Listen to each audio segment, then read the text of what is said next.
So friends, ఈవేళ match అయితే India versus Pakistan ఈవేళ 6:30 PM నుంచి దుబాయ్లో అయితే లోకల్ టైంలో స్టార్ట్ అవబోతుంది. సో ఈ మ్యాచ్ స్పెషాలిటీ వచ్చేసి ఫస్ట్ టైం ఆల్మోస్ట్ 12 ఇయర్స్ తర్వాత రోహిత్ కానీ విరాట్ కోహ్లీ కానీ లేకుండా ఇండియా పాకిస్తాన్తో ఒక ఇంటర్నేషనల్ మ్యాచ్ అయితే ఆడడం జరుగుతుంది.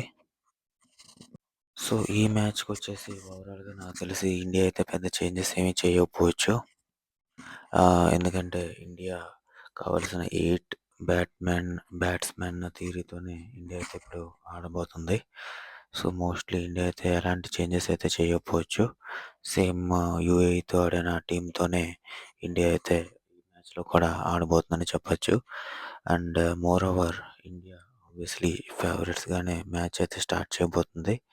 అందులో ఎలాంటి డౌటే లేదు. ఎందుకంటే రీసెంట్ ఇండియా ఫామ్ చూసుకుంటే ఎలాంటి డౌటు లేకుండా ఇండియా స్ట్రాంగెస్ట్ టీమ్ అని చెప్పొచ్చు. బట్ స్టార్టింగ్‌లో 2, 3 వికెట్లు తీయగలిగితే పాకిస్తాన్ డెఫినెట్‌గా ఇండియా మీద ఖచ్చితంగా ప్రెషర్ పెట్టగలదు. సో లెట్స్ సీ ఈ మ్యాచ్ ఇండియా ఎలా ఆడబోతుంది అనేది చూద్దాం.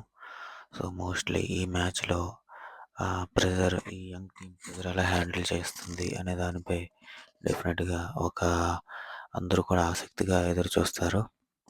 సో చూద్దాం ఈ మ్యాచ్‌లో ఇండియా ఎలా పెర్ఫార్మ్ చేస్తుందనేది అందరికి ఆసక్తిగానే ఉంది. సో గిల్ అయితే గాయం వల్ల నెట్స్‌లోంచి అయితే నిన్న నిష్క్రమించాడు. బట్ ఈ మ్యాచ్ ఆడతాడా లేదా అనేది మనకి స్క్వాడ్ వచ్చే వరకు ఇంకా తెలీదు. సో ప్రస్తుతానికైతే ఇంకా స్క్వాడ్ అయితే రిలీజ్ చేయలేదు.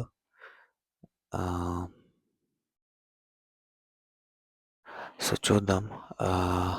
బెస్ట్ టీమ్స్ ఉన్న ఏషియా కప్‌లో 2 బెస్ట్ టీమ్స్ ఉంటే అవి ఇండియా, పాకిస్తానే.